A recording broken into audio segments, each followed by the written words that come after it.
అందరికీ నమస్కారం. మీ అందరికీ ఎస్ఐ హిందీ టీచింగ్ టీవీ తరఫున స్వాగతం, సుస్వాగతం. సాధారణంగా ఈరోజు AP, Telangana both state students 10th class వాళ్ళకి 12th లెసన్ ధరతీ కే సవాల్ అంతరిక్ష కే జవాబ్ అనే లెసన్ చెప్పబోతున్నాను. సాధారణంగా ఈ లెసన్ మీనింగే చూడండి, చాలా లెసన్ యొక్క పేరే చాలా ఇంట్రెస్టింగ్గా ఉంది. ధరతీ కే సవాల్ అంటే భూమి అడిగే ప్రశ్నలకి, అంతరిక్ష కే జవాబ్ అంటే ఆకాశంలో సమాధానాలు. ఈ లెసన్ పేరులోనే ఆన్సర్ ఉంది, క్వశ్చన్ ఉంది, ఆన్సర్ కూడా ఉంది. భూదేవి ప్రశ్నిస్తే ఆకాశము దానికి సమాధానం ఇస్తుంది అని అర్థం. అంటే ఇక్కడ సింపుల్గా మీకు అర్థమై ఉంటుంది. ఇప్పటికే మనం మహా సైంటిస్టు గురించి ఇవాళ తెలుసుకోబోతున్నాం. గొప్ప సైంటిస్టు. ఆ సైంటిస్ట్ ఎవరనే దాని గురించి డిస్కస్ చేసే ముందు, ఈ లెసన్లోకి వెళ్ళే ముందు, ప్రతి లెసన్లో నేను చెప్పబోయేది ఇదే. ఉన్ముఖీకరణ ఉంటుంది, ఉద్దేశ్ ఉంటుంది, విధా విశేష్ కూడా ఉంటుంది. జాగ్రత్తగా అర్థం చేసుకుంటారని చెప్తూ ఉన్ముఖీకరణలోకి వెళ్ళిపోతున్నాను. స్టార్ట్ చేద్దామా? రైట్. विधाता द्वारा बनाई गई सृष्टि में अनेक जीव जंतुओं ने इस संसार में जन्म लिया है. విధాత అంటే దేవుడు, భగవంతుడు, సృష్టికర్త తయారు చేసినటువంటి ఈ యొక్క సృష్టిలో రకరకాల జీవులు, జంతువులు అనే ఈ జీవితంలో చాలా పుడుతూ ఉంటున్నాయి, పోతూ ఉన్నాయి. అంటే ఎన్నో రకాల మనుషులు పుడుతున్నారు, పోతున్నారు. జంతువులు పుడుతున్నాయి, పోతూ ఉన్నాయి. उनमें पशु पक्षियों का मानव की तुलना में कुछ विशिष्ट प्राकृतिक गुण प्राप्त हुए हैं. మానవుడితో పోలిస్తే పశుపక్షులకు, అంటే పక్షులు కావచ్చు, జంతువులు కావచ్చు, పశువులు కావచ్చు, వాళ్ళకి ప్రకృతి పరంగా కొన్ని విశేషమైనటువంటి కొన్ని విషయాలు తెలిసేటట్టుగా ప్రకృతి క్రియేట్ చేశారు భగవంతుడు. पक्षियों को मुक्त आकाश में विचरण करते देखकर हम यही सोचेंगे कि काश हम भी उनकी तरह आकाश में ऊंची उड़ान भर पाते. సాధారణంగా పక్షులు ఏవైతే ఉన్నాయో ఆకాశ మార్గంలో మరి విహరిస్తూ ఉంటే, ఆ ఆకాశ మార్గంలో విహరించినటువంటి సందర్భంలో మనం కూడా ఆలోచిస్తూ ఉంటాం. మనకు కూడా అనిపిస్తూ ఉంటుంది, భగవంతుడు మనకు కూడా పక్షుల్లాగా రెక్కలిచ్చినట్లయితే మేము కూడా ఆహ్లాదకరమైనటువంటి వాతావరణంలో ఆనందంగా, సంతోషంగా ఈ యొక్క పక్షుల్లాగా ఎగిరేవాళ్ళం కదా అని అనిపిస్తూ ఉంటుంది. इसी आकांक्षा ने विल्बर राइट व ओरोबिन राइट भाइयों को हवाई जहाज़ की खोज की प्रेरणा दी और उन्होंने आकाश में उड़ने वाला हवाई जहाज़ का आविष्कार किया. ఈ ఆలోచనే మాకు కూడా పక్షిలాగా రెక్కలుంటే బాగుండు, మేము కూడా ఆకాశ మార్గంలో నడిస్తే బాగుండు, విహరిస్తే బాగుండు అనే ఆలోచనలే రైట్ సోదరులు ఇద్దరికీ కూడా విమానం తయారు చేయాలనే కోరిక పుట్టింది. విమానాన్ని ఆవిష్కరించాలి అనేటువంటి కోరిక పుట్టింది. అంటే మనుషుల్లో ఏదైతే ఒక కోరిక పుడుతుందో, ఒక ఆలోచన వస్తుందో అది కార్యరూపం దాల్చినప్పుడు ఈ విధంగా ఉంటుంది అని చెప్పడానికి ఈ యొక్క ఉదాహరణ చెప్పడం జరుగుతూ ఉంది. ఇక్కడ ఇంకో విషయం కూడా చెప్పదలుచుకుంటున్నాను. సాధారణంగా ఈ యొక్క రైట్ సోదరులకి ఏ విధంగా మనము కూడా పక్షుల్లాగా విహరిస్తే బాగుండు అనే ఆలోచన వచ్చిన తడువు విమానాల్ని కనుక్కొని విమానాలు తయారు చేశారో ఇవాళ అందరూ దానిలో ఎక్కి ఏ విధంగా అయితే విహరిస్తూ ఉన్నారో అట్లానే మనకు కూడా కొన్ని ఆలోచనలు వస్తూ ఉంటాయి. కొంతమంది బస్సు నడపాలని, కొంతమంది ఇది చేయాలి అది చేయాలి అని చెప్పి చాలా రకాలైన ఆలోచనలు వస్తూ ఉంటాయి. అందులో భాగంగానే ఇక్కడ ఒక చిన్న ఉదాహరణ చెప్తాం అనుకున్నా. నేను సాధారణంగా 8th క్లాస్ స్టూడెంట్స్కి నేను స్కూల్లో ఉన్నప్పుడు ఒక లెసన్ చెప్తున్నాను. అప్నా స్థాన్ స్వయం బనాయే అనేటువంటి లెసన్ చెప్తున్నప్పుడు ఆ లెసన్లో భాగంగా మన యొక్క స్థానాన్ని, మన యొక్క ఆలోచనల్ని మన ప్రపంచంలో, దేశంలో, విదేశాలు ఎక్కడైనా సరే, మన రాష్ట్రంలో అయినా సరే మన పేరుని మనం నిలబెట్టుకోగలగాలి అని అంటే, మనం గొప్పవాళ్ళం కావాలి అని అంటే, మనకు జనాలు గుర్తుపట్టగలగాలి అని అంటే ఒక మంచి మార్గంలో వెళ్ళాలి, ఒక మంచి ప్రయత్నం చేయాలి అనే ఆలోచన వచ్చింది. ఆలోచన వచ్చిన తడువే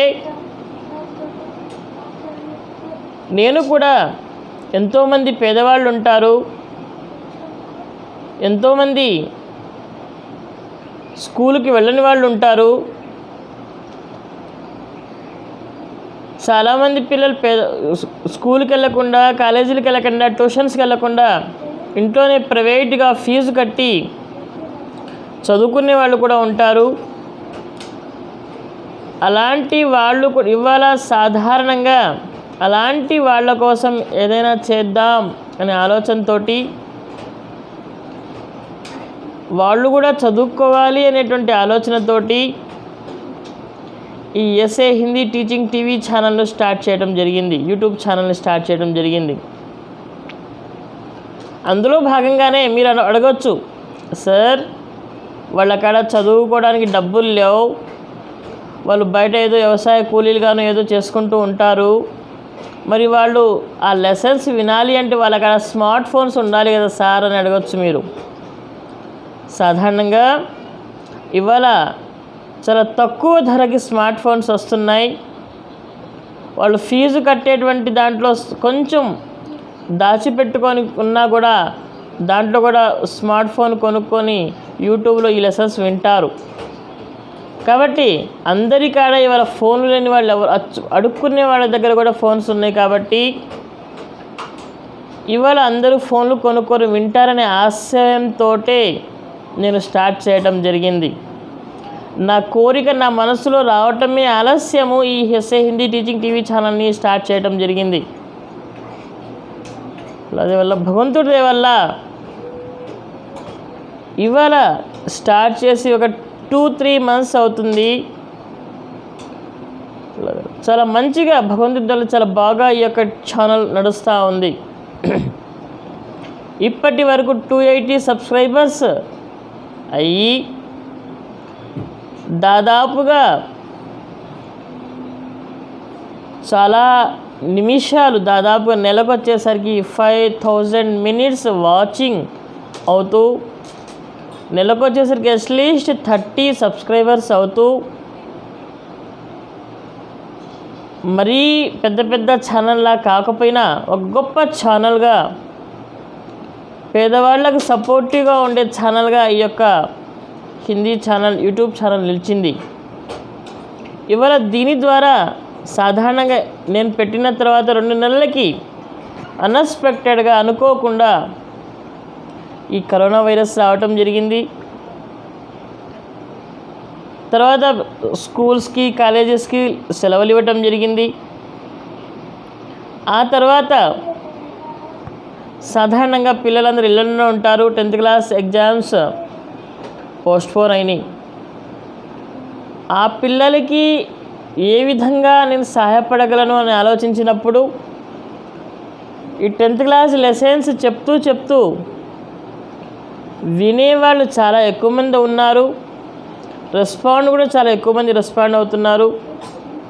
ఈ విధంగా అయినా సరే ఆ పిల్లలు 10th క్లాస్ ఎగ్జామినేషన్ అలాఫీలో నా ఈ యూట్యూబ్ ఛానల్ ద్వారా ఎంతో కొంత హెల్ప్ చేయగలను అనేటువంటి ఆలోచన నాలో వచ్చింది.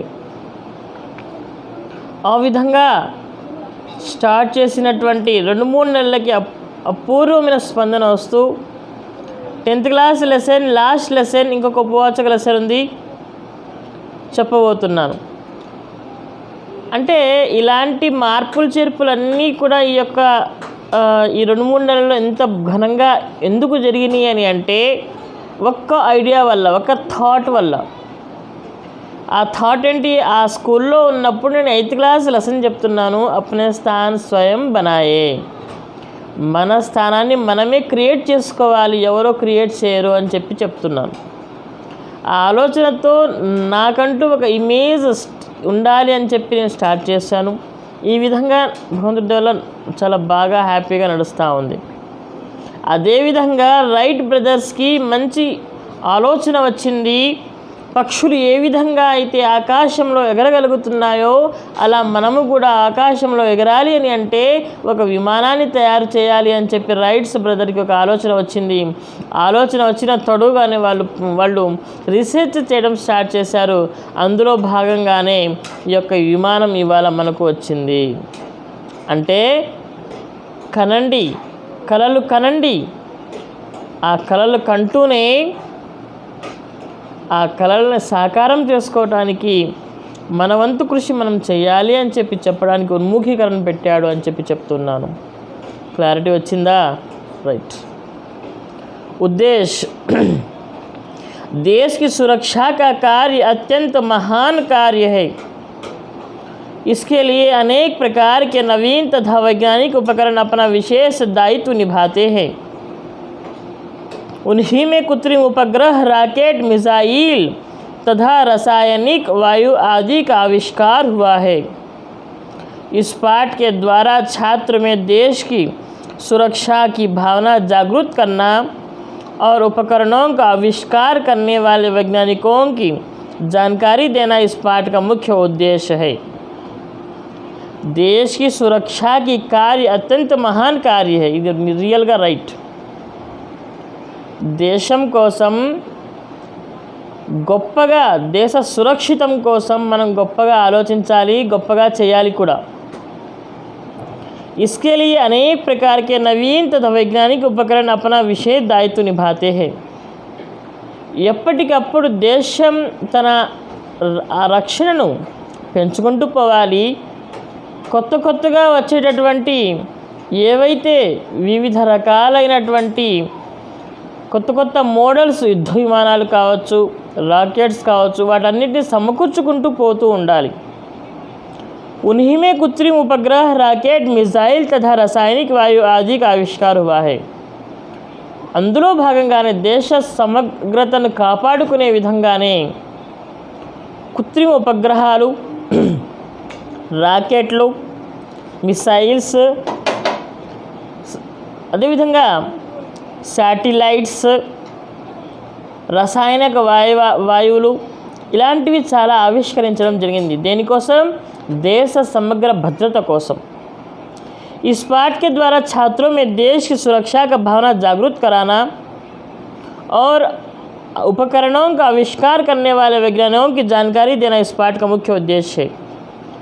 దేశం పట్ల ఎంత గౌరవంగా ఉండాలి, దేశం పట్ల ఎంత జాగ్రత్తగా ఉండాలి, దేశం కోసం, దేశ భద్రత కోసం మనం ఏం చేయాలి, కొత్త కొత్త ఆవిష్కరణలు ఏ విధంగా చేయాలి, ఆవిష్కరణలు చేసినటువంటి ఆ యొక్క వైజ్ఞానికుల్ని మనం ఎలా సంబోధించుకోవాలి, వాళ్ళని ఎట్లా సన్మానించాలి, వాళ్ళని ఎట్లా గౌరవించాలి అని చెప్తూ దేశ సమగ్రతను దృష్టిలో పెట్టుకొని, ఆ గౌరవాన్ని దృష్టిలో పెట్టుకొని, ఆ మంచిని దృష్టిలో పెట్టుకొని, దానికి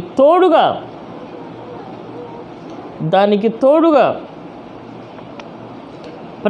పిల్లలకి ప్రజెంట్ 10th క్లాస్ పిల్లలు కావచ్చు, 8th క్లాస్ కావచ్చు, 9th క్లాస్, 7th క్లాస్ అందరికీ దేశం పట్ల ప్రేమని చూపించడంలో, దేశం పట్ల గొప్ప భావనను నిరూపించుకోవటంలో ఎట్లా అనే విషయం మీద వాళ్ళకి తెలియజేస్తూ ఈ లెసన్ పెట్టడం జరిగింది అని చెప్పి కవి ఇక్కడ చెప్తా ఉన్నాడు.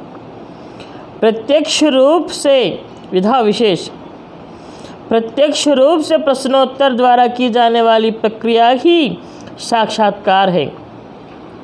సాక్షాత్కార్ అంటే ప్రత్యక్షంగా ఒక వ్యక్తిని మనం ఆయన గురించి తెలుసుకోవటం, దగ్గర ఆమ్నా సామ్నా అంటే ముందు కూర్చొని ముఖాముఖిగా ఎప్పుడైతే క్వశ్చన్స్ అడుగుతామో దాన్ని సాక్షాత్కార్ అంటారు. इस पाठ में साक्षात्कार विधा का परिचय दिया गया है, जिसमें भारत के पूर्व राष्ट्रपति मिसाइल मैन माननीय अब्दुल कलाम जी का साक्षात्कार जो कि